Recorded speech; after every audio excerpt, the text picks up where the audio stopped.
Assalamualaikum warahmatullahi taala wabarakatuh. Saya Mahfuzah, moderator untuk hari ini. Boleh panggil saya Fuzah ataupun Mahfuzah, yang mana yang sesuai.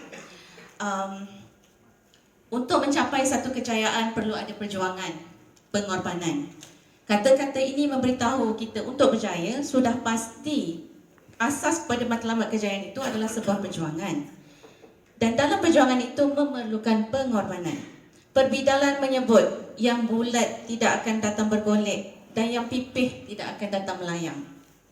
Tapi perjuangan dan pengorbanan bagaimana yang perlu kita tempuhi untuk mencapai kejayaan yang kita cita-citakan. Jadi hari ini kami berharap panelis kita berkongsi tentang peranan yang kita perlu lakukan untuk bantu kita membina semula negara tercinta ini dalam konteks reconstructionism Malaysia ke arah Malaysia berwajah baru, contohnya. Selamat datang ke program Bual Bicara di Ambang PRU 15. Bersama-sama saya di atas pentas ini adalah ahli panel hebat dalam pentas politik. Dan yang paling penting adalah wakil-wakil yang memperjuangkan nasib Melayu kita di Malaysia ini. Saya ingin memperkenalkan tadi ahli panelis, tapi itulah penerusi kita pun dah lakukan kerja yang baik. Maka kita mulakan bicara ini dengan hashtag yang paling viral sekarang lah, tamat darurat, hashtag buka parlimen. Walaupun Duli Yang Maha Mulia Tuanku telah bertitah pada 24 Februari 2021 untuk meneruskan sidang parlimen semasa darurat, Jemaah Menteri tetap tidak mengembalikan fungsi parlimen dengan alasan ingin membolehkan isu COVID-19 diuruskan secara berkesan dan segera. Semalam YB Hanayo berjenaka dalam Twitternya berkata, bagi yang sudah mendapat 2 dos vaksin, patutlah bekerja semula untuk buka parlimen. Kalau kita fikir-fikir, agak betul juga kata YB ni. Namun walaupun parlimen belum dibuka, gerak kerja parti-parti politik sudah hebat membuat perbincangan jentera PRU 15. Debaran sudah terasa, semua menunggu apa terjadi lepas darurat berakhir Ogos ini. Soalan pertama saya, mungkin saya tujukan pada Tuan Azam. Meminjam kata-kata Tuan Azam dalam biografi online saudara, bersendiri melawan arus bukanlah satu perkara yang mudah. Sekarang saya kira perjuangan saudara Azam bukan bersendirian lagi, dengan wujudnya Putra bersama saudara. Boleh saudara Azam perkenalkan kepada saya dan hadirin sekalian, siapakah Putra dan bagaimana dasar perjuangan Putra menuju PRU 15 ni? Putra adalah sebuah parti politik yang baru di Malaysia. Jadi umurnya sekitar setahun lebih diluluskan oleh pihak pendaftar pertubuhan. Ketika asal penubuhan Putra ini, saya adalah antara beberapa individu terawal yang dipanggil oleh Presiden Datuk Ibrahim Ali, yang pada ketika itu betul-betul selepas pasca PRU yang ke-14. Kita semua sama-sama tahu dan nampak ketika PRU ke-14 berlaku tsunami politik yang tidak pernah terbayang oleh kita akan berlaku, bahawa Barisan Nasional, sebuah parti yang telah berkuasa sebagai kerajaan sejak sekian lama, tumbang pada PRU yang ke-14.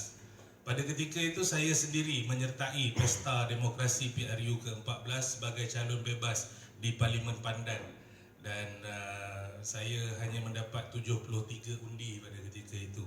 Jadi saya adalah wakil rakyat kepada 73 orang. Walaupun kalah, tapi sekurang-kurangnya saya ada 73 undi, kan? Jadi memang pada ketika itu kita dapat melihat suasana politik dalam negara kita berubah secara total apabila Barisan Nasional tidak lagi menjadi kerajaan.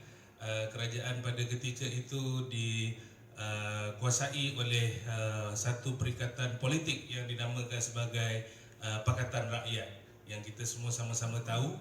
Tetapi pada ketika itu orang Melayu berasa resah dan gelisah kerana kita tidak mungkin kita melihat walaupun BN kalah, akhirnya Tun Mahathir yang pernah jadi Perdana Menteri keempat, dia kembali menjadi Perdana Menteri.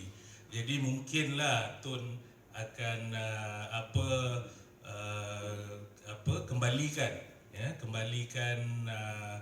kembali menjaga, dia tahulah kerja dia jaga Melayu Islam ni apa semua kan. Kita merasa begitu di peringkat awalnya. Tetapi lama kelamaan apabila kita melihat pada ketika itu Peguam Negara dilantik orang bukan Melayu, Ketua Hakim Negara bukan Islam, tempat-tempat strategik dalam GLC dan pentadbiran kerajaan, tempat-tempat menteri-menteri kanan dikuasai oleh bukan Melayu. Kita melihat pada ketika itu sedikit demi sedikit apa yang dulu dikuasai oleh orang Melayu sedikit demi sedikit terhakis. Orang Melayu menjadi resah dan gelisah. Seolah-olah satu demi satu hak milik orang Melayu selama ini telah diambil pergi. Dan pada masa yang sama kita melihat tokoh-tokoh dan parti-parti politik Melayu dan Islam di dalam kerajaan tidak berkata apa-apa, tidak membantah apa-apa, tidak berbuat apa-apa.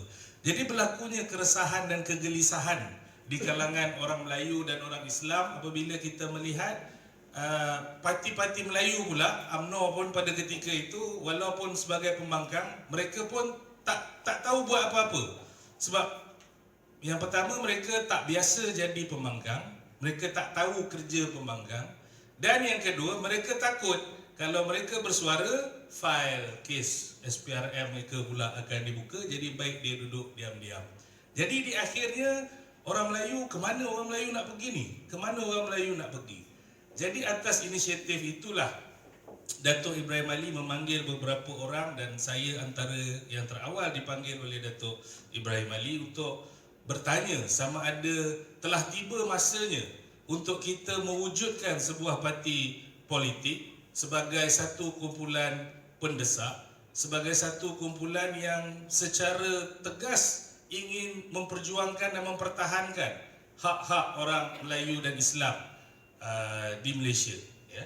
Jadi sesuai dengan latar belakang saya, seorang peguam yang memang sejak tahun 2008 lagi sebagai seorang peguam dan aktivis masyarakat, memang saya fokus mempertahankan hak-hak Melayu dan Islam menurut perlembagaan. Jadi pada saya tawaran ataupun cadangan yang dibuat oleh Datuk Ibrahim Ali berkenaan kepada saya adalah tepat dan kena pada masanya.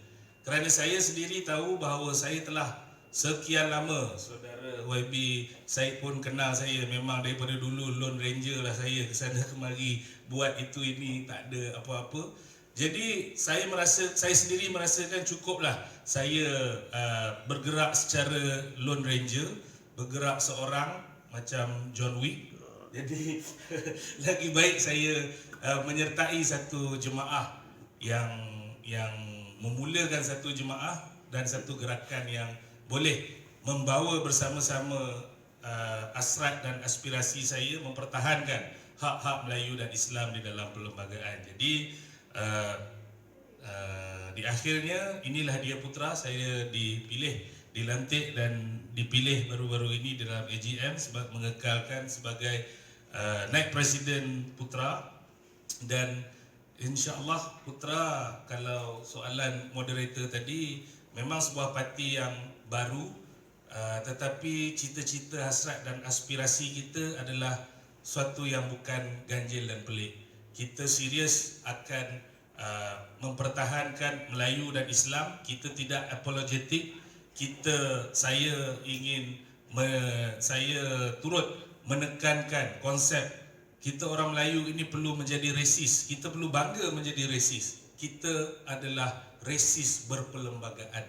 Jadi ini adalah tagline yang semakin kita boleh terima di dalam putra, dan inilah dia asas perjuangan kita, resis berperlembagaan.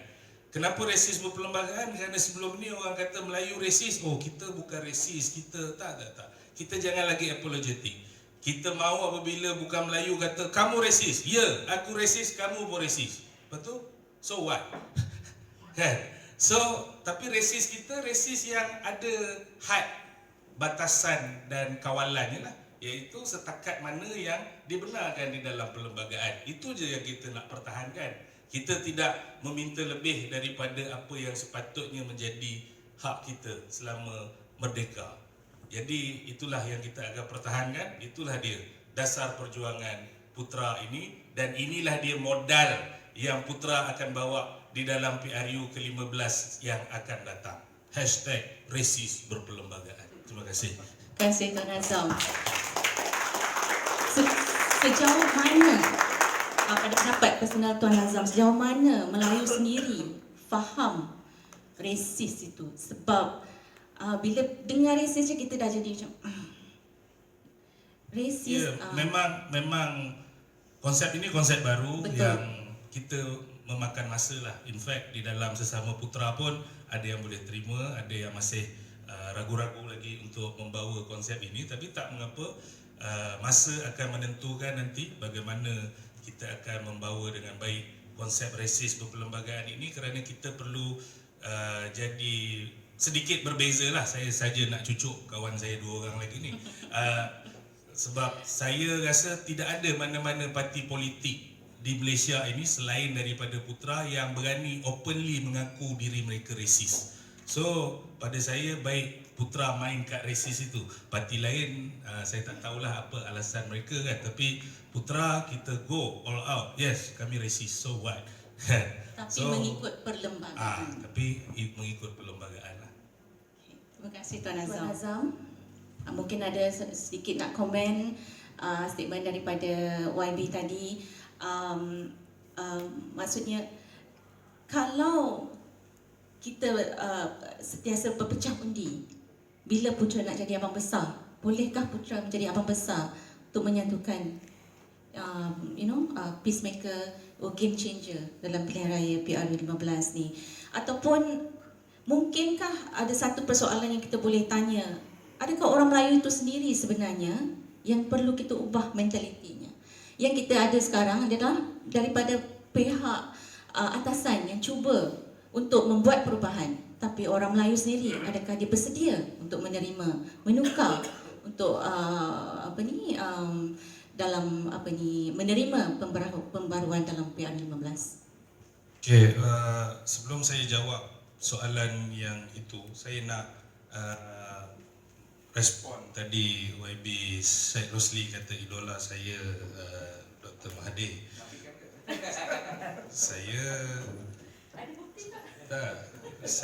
Sebab saya dah lama bersama-sama dengan YB Syed ni, jadi saya nak memperjelaskan. Memang tak dinafikan, idola saya adalah Datuk Seri Dr. Mahathir Mohamad, Perdana Menteri Malaysia yang keempat. Pada ketika zaman reformasi dan sebagainya, memang banyaklah sejarah-sejarah bagaimana saya mempertahankan, bermati-matian mempertahankan Datuk Seri Dr. Mahathir Mohamad dalam perebutan kuasa bersama dengan Anwar Ibrahim dan sebagainya. Jadi memang tak dinafikan. Tetapi setakat Datuk Seri Dr. Mahathir Mohamad, Perdana Menteri keempat, bukan Tun Dr. Mahathir Mohamad, Perdana Menteri ketujuh. Ya. Jadi kerana saya seorang yang menilai, saya bukan mengidolakan individu. Saya mengidolakan tindakannya pada ketika itu. Ya.